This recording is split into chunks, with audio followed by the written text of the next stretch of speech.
Hello, আসসালামু আলাইকুম। বাদ টেকনোর পক্ষ থেকে সবাইকে স্বাগতম। নতুন আরেকটা ভিডিও নিয়ে হাজির হলাম। আশা করি সবাই ভালো আছেন এবং শেষ পর্যন্ত ভিডিওটা দেখবেন। এটা অত্যন্ত জরুরি একটা ভিডিও। অনেকের এই ভিডিওটা কাজে লাগতে পারে, কারণ এটা আজকে দেখাবো যে হোয়াইট বোর্ড অ্যানিমেশন কীভাবে তৈরি করতে হয়। এটা আমাদের বাস্তব জীবনে বিভিন্ন ক্ষেত্রে কাজে লাগে। আমরা বিভিন্ন ধরনের অ্যাসাইনমেন্ট করে থাকি, আর অ্যাসাইনমেন্টগুলো যদি প্রেজেন্ট করতে হয় সেক্ষেত্রে হোয়াইট বোর্ড অ্যানিমেশনের বিকল্প নেই। স্কুল কলেজ থেকে শুরু করে দেখা গেছে আমরা যে জব ক্ষেত্রে সেখানেও কাজে লাগে।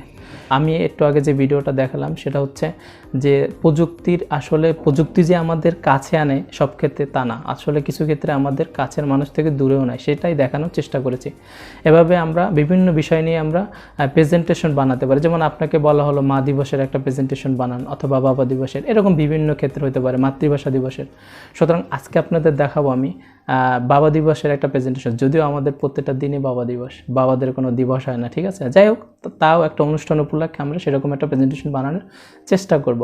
আর সবচেয়ে বড় কথা, এটা যারা আমরা ফেস টু ফেস ভিডিও করতে পছন্দ করি না তাদের ক্ষেত্রে তো এটা একদম খুবই সুন্দর একটা প্রসেস। যাদের কাছে অনেক সুন্দর কন্টেন্ট আছে বাট সেগুলো প্রকাশ করতে পারে না, সেক্ষেত্রে এটা প্রকাশ করা যায়। তাছাড়া বিভিন্ন যেমন করোনা আসছে, এই ধরনের রোগের ক্ষেত্রেও আমরা অ্যানিমেশন ভিডিও মেক করতে পারি। আর হ্যাঁ, অবশ্যই এটা একটা অ্যাপসের নাম বলছি, সেটা হচ্ছে বেনিম। এই অ্যাপসটা আপনি চাইলে প্লে স্টোর থেকে ফ্রিতে ডাউনলোড করে নিতে পারবেন, আর আমি অবশ্যই লিঙ্কটা শেয়ার করে দেবো। শুরু করার আগে একটা রিকোয়েস্ট করছি, যারা চ্যানেলে নতুন, চ্যানেলটা অবশ্যই সাবস্ক্রাইব করবেন আর বেল আইকনটা অন করে রাখবেন যাতে আমার পরবর্তী ভিডিও মিস না করেন। ওকে, চলেন শুরু করা যাক।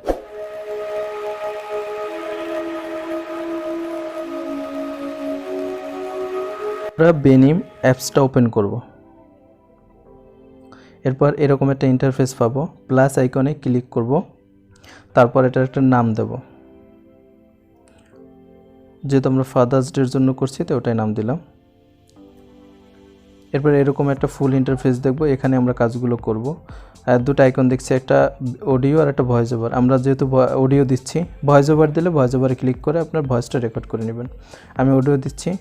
এরপর এরকম উপরে অনেকগুলো আইকন দেখতে পাচ্ছি এক সাইডে। এই আইকনগুলো আমরা বিভিন্ন কাজে আস্তে আস্তে সব দেখাবো যে কীভাবে কাজগুলো করতে হয়। উপরে ভিজুয়াল আইকন আছে, ওটার উপরে ক্লিক করলে এগুলো সব নিরেট হয়ে যাবে, আবার পুনরায় ক্লিক করলে দেখা যাবে। প্রথমে আমরা ক্লিপ আর্টে গেলাম, এখান থেকে আমরা দেখব ড্রয়িং আছে, শেপ আছে, তারপর আর্ট আছে, এরপর ওয়েদার আছে, এরপর সোশ্যাল মিডিয়া যে আইকনগুলো আছে সেগুলো দেখব, ক্যারেক্টার। এখান থেকে আমরা এগুলো করে কাজ করতে পারি। চাইলে আপনার ছবি ইউজ করতে পারেন, এখান থেকে আপনি ছবি ইম্পোর্ট করে তারপর আপনি ছবি দিয়ে কাজ করতে পারেন। যেহেতু ক্যারেক্টারের সাথে আমরা প্রথমে গেলাম ড্রয়িংয়ে, এখান থেকে এরকম একটা স্টিকার সিলেক্ট করলাম। এখন ওটার উপরে প্রেস করলেই একটা সেটিং আইকন দেখা যাচ্ছে। ওকে, এখান থেকে আমরা এটা বাড়িয়ে কমিয়ে নিতে পারি। এখান থেকে আপনার ডিউরেশন, পুশ, তারপর ডিলে, এগুলো আপনি আপনার মতো করে সেট করে নিতে পারবেন।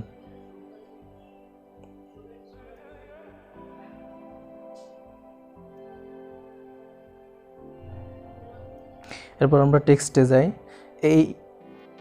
এখানে আমরা যে টেক্সটটা অ্যাড করতে চাই সেটা আমরা লিখে দেব এখানে।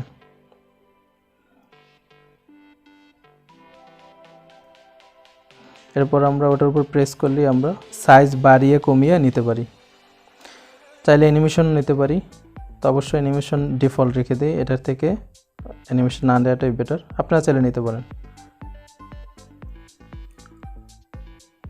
এবার বিভিন্ন ফন্ট ব্যবহার করতে পারি, তবে অবশ্যই এটা ইংলিশের ক্ষেত্রে, বাংলা ক্ষেত্রে তেমন একটা কাজে আসে না বা ভালোও দেখায় না। তারপর কালার, আপনি লেখার কালারটা কোন কালারে নিতে চান সেটাও সিলেক্ট করে নিতে পারেন।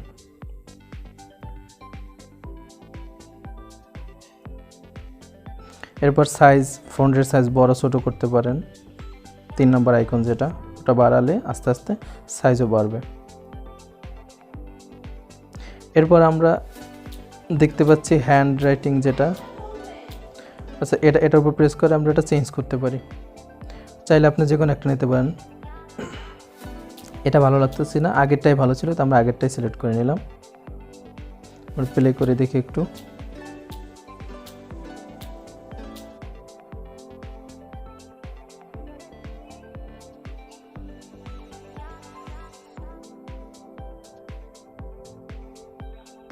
এভাবে আপনাকে একটা নাড়িয়ে চাড়িয়ে দেখতে পান। এরপর যদি আপনি আর একটা বোর্ড নিতে চান, হোয়াইট বোর্ড, তাহলে আপনার প্লাস আইকন ক্লিক করে এরপর আপনার ক্যারেক্টার এখান থেকে বাছাই করতে পারেন। আমি ক্যারেক্টার নিলাম, পছন্দ মতো একটা ক্যারেক্টার নিয়ে নিচ্ছি।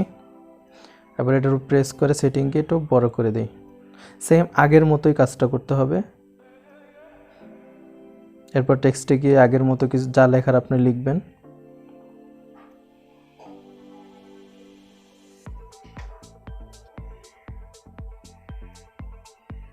সেম আগের মতো বাড়িয়ে কমিয়ে নিতে পারি সাইজ। ওকে, প্লে করে দেখছি।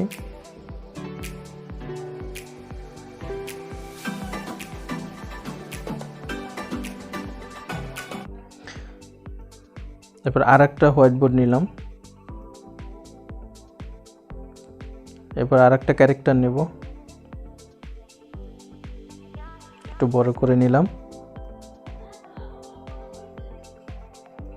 এখানে আর একটা স্টিকার, গাছের স্টিকার নিলাম জাস্ট দৃশ্যটাকে সুন্দর করার জন্য। এরপর বড় ছোট করে নেব।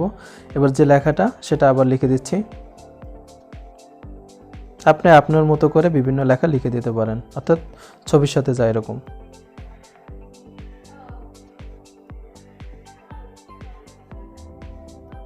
রিসাইজ করা শেষ হলে পজিশন মতো বসিয়ে দেব।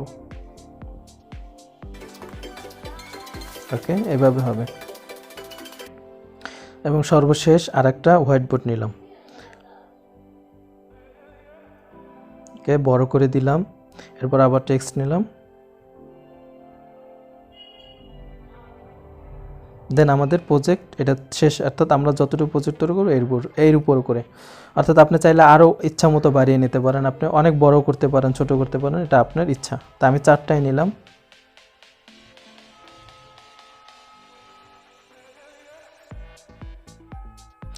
ওকে, ব্যাকগ্রাউন্ড যদি আপনি চেঞ্জ করতে চান তবে কলমের মতো আইকনে ক্লিক করে যে কোনো একটা নেন। লাল খুব বাজে দেখাচ্ছে, আমরা চেঞ্জ করে দিই, এটা ইয়েলো নিতে পারি। এটাও ভালো দেখাচ্ছে না, সাদাটাই ভালো দেখাচ্ছে, সাদাটাই রেখে দিলাম।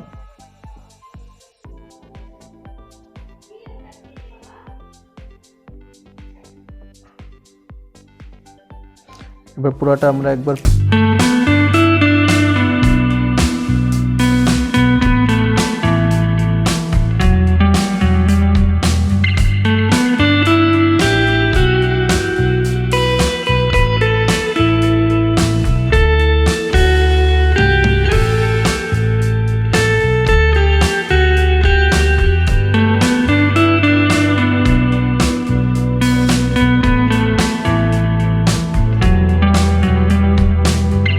ভিডিও আইকনে ক্লিক করব।